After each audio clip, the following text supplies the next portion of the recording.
오늘 함께 보실 하나님의 말씀 고린도전서 1장 10절부터 17절까지의 말씀입니다. 형제들아, 내가 우리 주 예수 그리스도의 이름으로 너희를 권하노니 모두가 같은 말을 하고 너희 가운데 분쟁이 없이 같은 마음과 같은 뜻으로 온전히 합하라. 내 형제들아, 글로의 집 편으로 너희에 대한 말이 내게 들리니 곧 너희 가운데 분쟁이 있다는 것이라.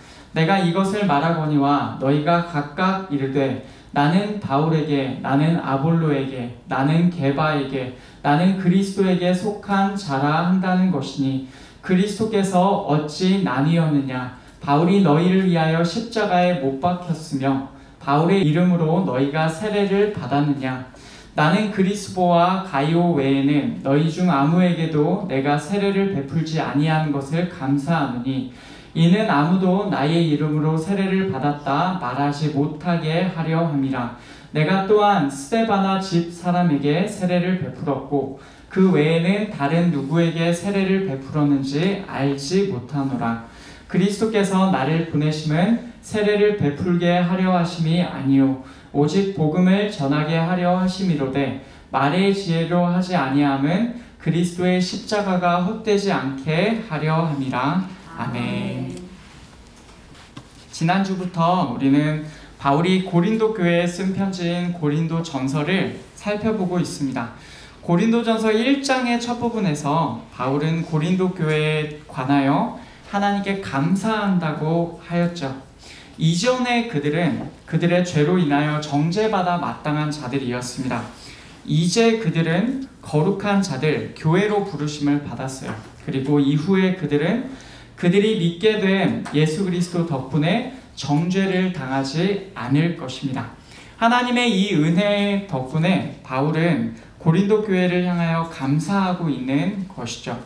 오늘은 그 뒷부분의 내용을 보려고 합니다. 앞부분의 내용과는 다르게 본격적으로 고린도 교회의 문제로 들어갑니다. 그 첫 번째는 교회 내의 분쟁이에요. 바울은 이 내용으로 꽤나 길게 언급을 합니다. 1장 10절부터 4장까지 얘기를 해요. 우선은 그 첫 부분에서 고린도 교회의 분쟁이 무엇인지 함께 하나님의 말씀을 듣기 원합니다. 바울은 고린도 교회 내에 분쟁이 있다는 소식을 다른 사람에게서 들었습니다. 11절을 보면 바울은 글로의 집 편, 다시 말하면 글로에 속한 사람들로부터 확실하게 들었습니다. 고린도 교회 안에 분쟁이 있다는 것입니다. 그 분쟁의 구체적인 내용이 12절에서 나와요. 내가 이것을 말하거니와 너희가 각각 이르되, 각각 이렇게 말을 한다는 거죠. 어떤 말입니까? 나는 바울에게 속한다. 나는 아볼로에게, 나는 게바에게, 나는 그리스도에게 속한다 라는 말을 교회 안에서 각각 하고 있다는 거예요. 교회 안에서 자기가 어떤 사람에게 속하였는지를 서로들 말하고 있는 상황입니다. 그리고 그게 분쟁이 되었다는 거예요. 사실 이 표현은 애매한 표현입니다. 심각하게 보면은 교회 안에 파가 갈려 있다는 의미가 될 수가 있습니다. 정치인들이 속한 정당처럼 당파가 나뉘어져서 서로 그렇게 싸우고 있다라는 말이 되기도 해요. 만약 그렇게까지 읽지 않는다고 한다면 파가 갈려 있다는 말까지는 아닐 수도 있어요. 교회 안에서 사람들이 서로 주장하는 정도가 지나쳐서 약간의 분쟁까지 이어졌다고 볼 수가 있습니다. 심각하게 보면 파가 갈렸다.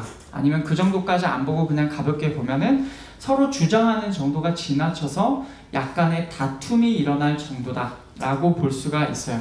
어떤 상황이든지 가능해 보입니다. 다만 분명한 것은 교회가 나뉘어 있을 정도로 분열이 있었다는 말입니다. 이 상황을 향하여서 바울이 대처하는 말을 살펴보면 왜 그렇게 분열되었는지가 이해가 됩니다. 13절 말씀입니다. 바울은 세 가지 질문을 던져요.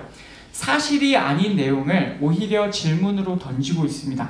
그리스도께서 어찌 나뉘었느냐? 그리스도께서 나뉘어지신 것이 아니죠. 바울이 너희를 위하여 십자가에 못 박혔느냐? 바울이 십자가에 못 박힌 것이 아닙니다. 바울의 이름으로 너희가 세례를 받았느냐? 바울의 이름으로 세례를 받은 것이 아닙니다. 바울은 이 세 가지 질문을 사실이 아닌 것을 질문을 통해서 던지면서 그거 아니다 라고 얘기를 하고 있어요. 말도 안 되는 이 기본적인 질문을 바울이 왜 던질까요? 고린도 교회에 생긴 분쟁이 바로 이것들과 관련이 있기 때문입니다. 사람들마다 자기가 누군가에게 영향을 받았다고 하면서 자기가 그에게 속하였다고 말하고 있어요. 바울이나 아볼로나 게바나 다 영향력 있는 사람들인 것은 사실입니다. 게바는 베드로를 말하죠. 다 영향력 있는 대단한 사람들이에요. 고린도 교회 사람들이 그 위대한 인물들을 추앙하는 것, 아예 이해가 안 되는 것도 아닙니다. 그러나 그 정도가 그리스도에 비견할 정도라면, 그 정도가 예수님의 수준까지 이를 정도라면 그것은 교회의 큰 문제입니다. 이어지는 구절들에서 바울은 자기가 직접 세례를 베푼 사람들의 이름을 언급합니다. 14절에서 그리스보와 가이오, 16절에서는 스데바나 집 사람에게 세례를 베풀었다고 합니다. 그리고 그 외에 다른 누구에게 세례를 베풀었는지 알지 못한다고 말해요. 이 사람들을 언급하는 이유가 무엇입니까? 15절을 보면 아무도 바울의 이름으로 세례를 받았다라고 말하지 못하게 하려고 자기가 직접 세례를 베푼 사람들의 이름을 언급하고 있어요. 내가 직접 세례를 베푼 사람들이 이 사람들밖에 없다 라고 분명하게 못을 박는 거예요. 바울에게 세례를 받은 자들은 바울의 이름으로 세례를 받았다고 말할 가능성이 있었습니다. 우리는 누구의 이름으로 세례를 받습니까? 성삼위 하나님, 성부, 성자, 성령의 이름으로 세례를 받아요. 바울의 이름으로 세례를 받는 것이 아닙니다. 바울이 고린도에 1년 반을 있었기 때문에 그 시기에는 바울에게 세례를 받았을 수도 있어요. 그런데 만약 그 이후에 세례를 받았다면 바울에게 세례를 받은 것은 아니게 되겠죠. 그런데 바울에게 세례를 받은 자들이 내가 바울의 이름으로 세례를 받았다라고 자랑하면서 다니게 되면 어떻게 되겠습니까? 바울은 예수님의 명령을 따라 세례를 주었는데 만약 그들이 바울을 자랑하면 어떻게 되겠어요? 그런 점에서 바울은 위에 언급된 사람들 외에 이 사람들 외에 세례를 베푸지 않은 것을, 그러니까 이 사람들에게만 세례를 베푼 것을 감사하다라고 말해요. 여기서 바울이 말하는 점은 누구에게서 세례를 받았느냐가 중요하지 않다는 점입니다. 그래서 17절에서 이렇게 말해요. 그리스도께서 자신을 보내신 분명한 목적을 밝힙니다. 그것은 세례를 주는 것이 첫 번째 목표가 아니라는 것이죠. 복음을 전하는 것이 첫 번째 목표입니다. 당시 고린도 교회의 사람들은 누구에게 세례를 받았든지 누구에게 영향을 받았는지 이것이 중요했어요. 하지만 사실 진정으로 예수께서 그들에게 원하셨던 것은 그저 복음을 듣는 것이었습니다. 정말로 누구에게서 세례를 받았냐가 중요한 것이 아니라 복음을 듣는 것 자체가 중요했다는 거예요. 그리스도의 십자가가 담겨진 그 복음을 전함에 있어서 말의 지혜로 하는 것도 예수께서는 원하지 않으셨어요. 말의 지혜가 있으면 좋지 않겠습니까? 말의 지혜가 있으면 얼마나 도움이 되겠어요. 당시 사람들에게 유행하던 지혜의 방식으로 전할 수만 있으면 더 나은 것이 아니겠습니까? 그러나 예수께서는 그리스도의 십자가가 헛되게 되지 않기를 원하셨습니다. 헛되게 된다는 표현은 텅 비게 된다는 뜻입니다.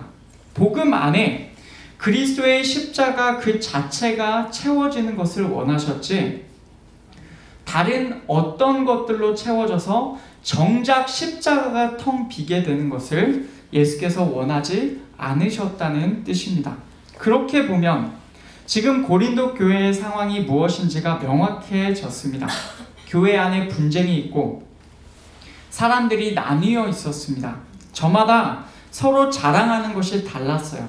바울, 아볼로, 게바 혹은 누구에게서 세례를 받았느냐 등 여러 가지 것들로 나뉘어 있었습니다. 자랑하는 것이 달랐어요. 이것은 바꾸어 말하자면 바울이 전한 복음이 순수하게 뿌리 내리지 않았다는 뜻입니다. 원래 바울이 의도하였던 것은 그리스도의 십자가를 순수하게 전하는 것이었어요. 복음 안에는 그 십자가 외에 다른 어떤 것도 채워지기를 원하지 않았습니다. 그러나 고린도 교회는 그리스도의 십자가 외에 다른 것들로 지금 채워져 있었던 것입니다. 그래서 바울은 지금 고린도 교회에 오늘 말씀 첫 부분 10절 말씀에서처럼 권하고 있습니다. 형제들아, 내가 우리 주 예수 그리스도의 이름으로 너희를 권하노니 모두가 같은 말을 하고 너희 가운데 분쟁이 없이 같은 마음과 같은 뜻으로 온전히 합하라. 아멘. 유명한 구절입니다. 교회에서 많이들 표어로 내세우는 말씀이죠. 같은 말, 같은 마음, 같은 뜻. 교회는 서로 다른 가치들을 자랑하는 것이 아니라 같은 것을 말하고 같은 마음과 같은 의견 안에서 온전히 합하여야 합니다. 회복되어야 합니다. 그래서 교회는 분열이 생기는 것에서 벗어나야 하는 거예요. 이것이 오늘 말씀입니다. 교회의 분열과 분쟁으로부터 같은 말을 하고 같은 마음과 같은 의견으로 회복되어야 한다는 것이죠. 그러면 이 내용을 좀 더 깊이 생각해 보기를 원해요. 지금 고린도 교회 안에 분쟁이 있는데 근본으로 돌아가서 질문해 보겠습니다. 분쟁이 왜 생깁니까? 본문에 답이 있는데 같은 것이 아니기 때문에 생깁니다. 각각 서로 다른 위대한 사람들을 자랑하거나 각각 자신이 세례를 받을 때 집례해준 서로 다른 사람들을 내세우거나 복음을 이해하는 방식에 있어서 말의 지혜와 같은 다른 방법을 제시하거나 이런 서로 다른 것들을 지나치게 주장하는 데서 서로 나뉘어지게 되는 거예요. 이 상황에서 바울은 교회는 같은 것을 가지고 있어야 한다라고 말해요. 같은 말, 같은 마음, 같은 의견. 그러면 우리는 이렇게 질문해야 되겠습니다. 교회는 무엇으로 채워져야 하는가? 오늘 내용에서 고린도 교회 안에 있는 여러 가지 다른 것들이 나왔습니다. 바울이냐, 아볼로냐, 게바냐, 누구에게 세례를 받았느냐, 아니면 말의 지혜를 가지고 복음을 전하느냐, 여러 가지 것들이 나왔어요. 여기에 나온 사람들이나 항목들 자체가 잘못되었다라고 말하는 것이 아닙니다. 그 방향이 잘못되었어요. 이것들 안에 있는 핵심은 무엇입니까? 바로 사람이에요. 첫째로 바울이냐 아볼로냐 게바냐 이 부분을 생각해 보겠습니다. 이들은 전부 다 지도자의 역할을 감당하였습니다. 아볼로가 좀 낯서실 텐데 아볼로는 사도행전 18장에 나옵니다. 아볼로는 알렉산드리아 출신이에요. 그리고 이 아볼로가 뭐 했냐? 바울의 동료인 브리스길라와 아굴라로부터 성경을 더 정확하게 배웠습니다.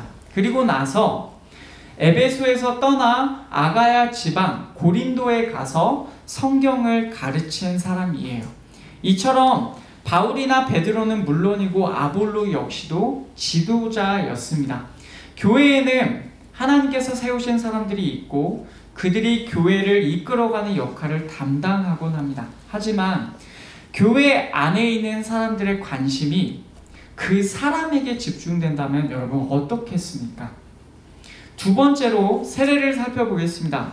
예수님을 믿고 회개하며 세례를 받는 것. 여러분 이것은 예수님의 명령이에요. 아주 중요한 것입니다. 마태복음 28장에서 바로 이 내용이 중요한 명령이 나옵니다.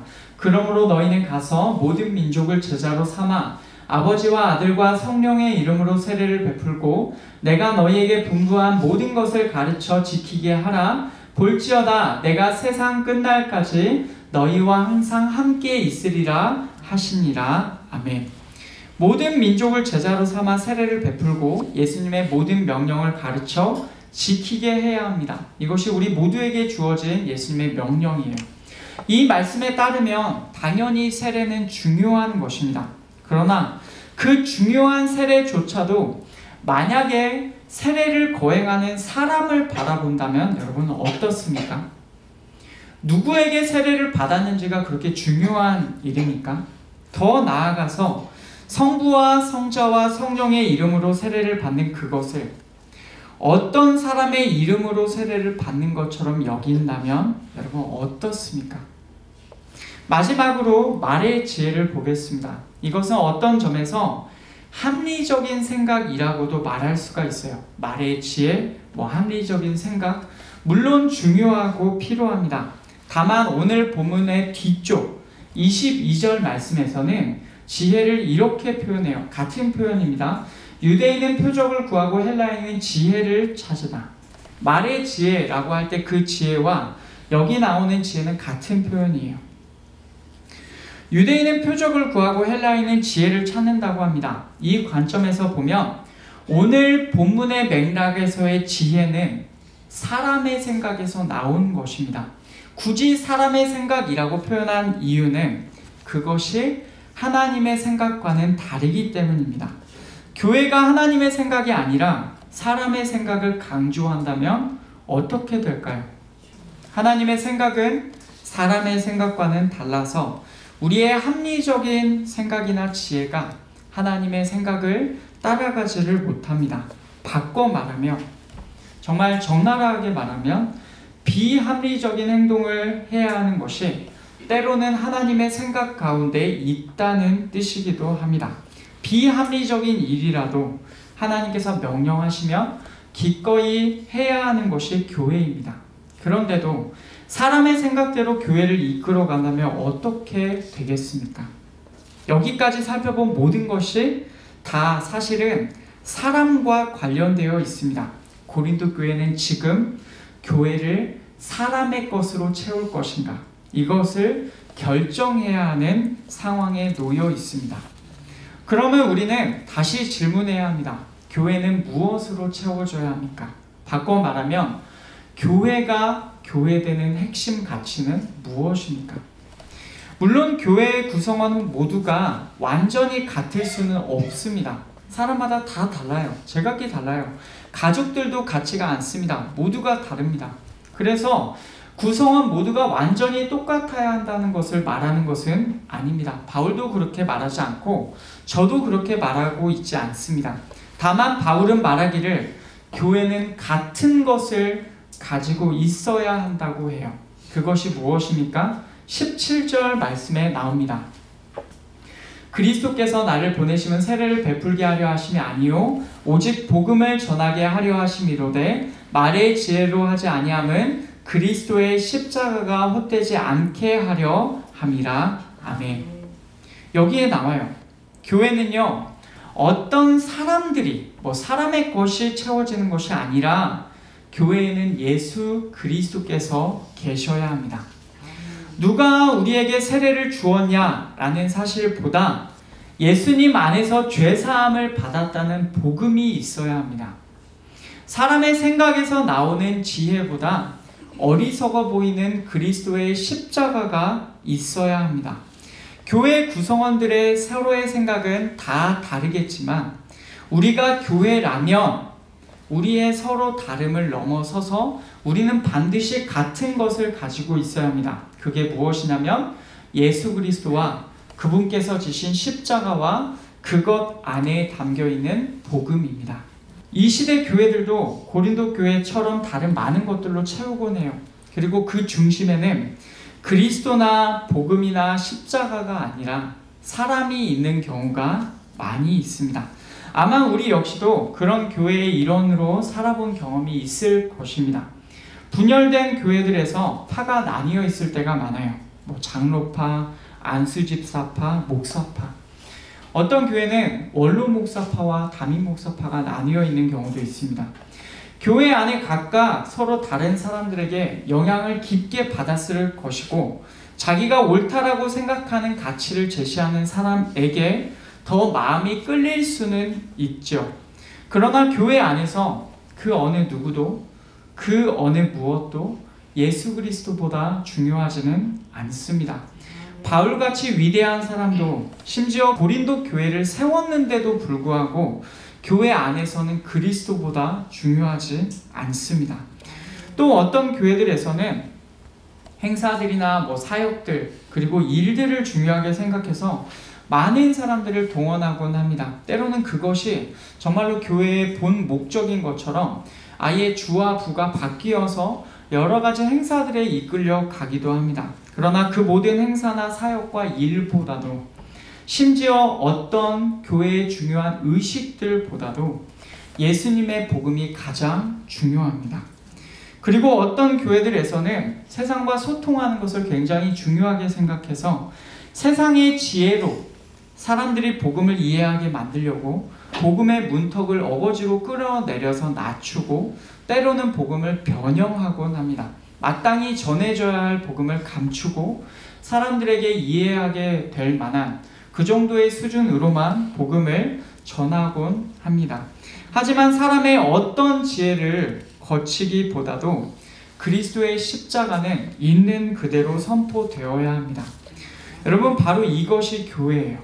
서로 다른 사람들이 모였기 때문에 제각기 다른 가치들을 추구하겠지만 적어도 교회라는 이름으로 모인 곳이라며, 적어도 그리스도의 피로 구원받은 사람들의 모임이라며 같은 가치를 가져야 합니다. 당연히 우리 교회도 그래야 합니다. 이 말씀 앞에 우리 교회도 그렇게 서야 해요. 그 어떤 사람도, 저도, 마을장도, 여러분도 예수 그리스도보다 중요하지 않습니다. 또한 교회의 어떤 사역이나 행사나 어떤 의식이나 일이나 어떤 좋은 가치를 추구하는 어떤 행사라도 예수께서 주신 복음보다 중요하지는 않습니다.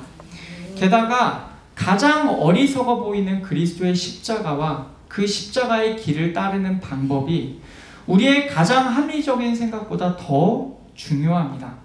바로 이것이 교회의 본질이에요. 교회는 정당이 아닙니다. 교회는 이벤트 회사가 아닙니다. 교회는 봉사단체도 아니고 사교 집단도 친목 모임도 동아리도 아닙니다. 교회는 독서 모임도 아닙니다. 교회는 예수 그리스도를 주님으로 모시는 사람들의 모임으로서 예수 그리스도 그리고 그분의 십자가, 그분의 희생으로 우리에게 주어진 복음이 채워진 곳이어야 합니다.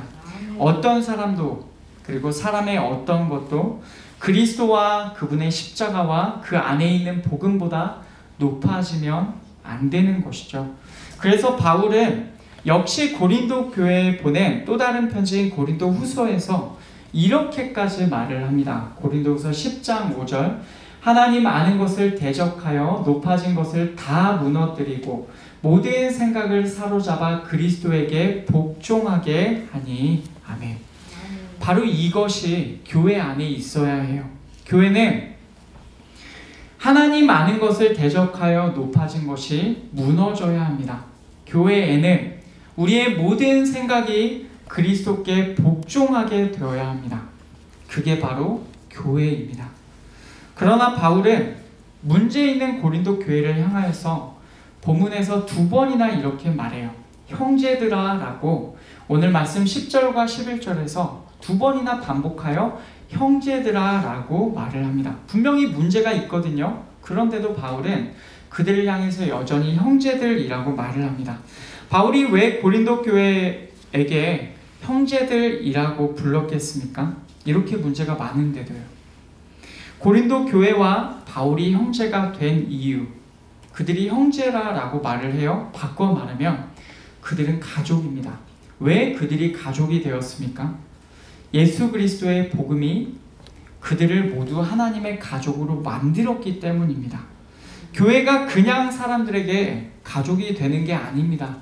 이 복음 안에 있을 때 가족으로 모두가 함께 부름을 받는 거예요. 하나님께 부르심을 받고 그래서 하나님의 가족이 되고 각각 하나님의 가족으로 부르심을 받는 거예요. 그리고 보니까 모두가 하나님의 가족입니다. 그래서 그 안에서 우리가 서로를 가족이라고 말할 수가 있는 거예요. 바꿔 말하자면 우리 교회가 복음 안에 거한다면 우리는 가족으로 살아갈 수가 있을 것입니다. 그런 교회가 되기를 간절히 소망합니다. 우리 교회는 이번 주부터 간단한 공사를 좀 진행하려고 합니다. 기존에 예배당 뒤쪽에 있는 유리창을 트고 유리문을 트고 저곳까지 온전히 예배당으로만 쓰려고 합니다. 그 외에도 예배당 안에 있는 음향 시스템이라든지 또 강대상까지도 좀 교체하고, 그리고 드러내는 부분들 때문에 바닥 공사까지도 교회가 좀 진행하려고 해요. 당연히 예배 장소는 이런저런 좋은 것들로, 환경들로 채워질 것입니다.